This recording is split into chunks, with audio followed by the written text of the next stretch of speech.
Sa number 6, Negrense volleyball players sang Alas Pilipinas men napatay sang mabungguan sang bus ang iya motorsiklo.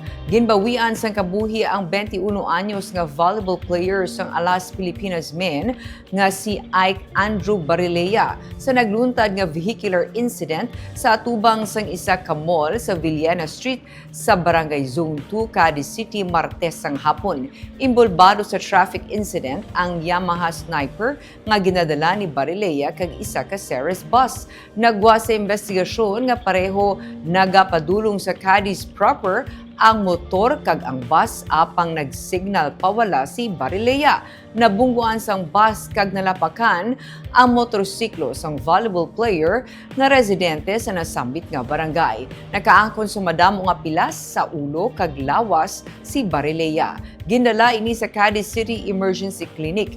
Ginalegar nga na-miscalculate sang driver sang bus ang iya pagmaneuver kag naiguan ang motor.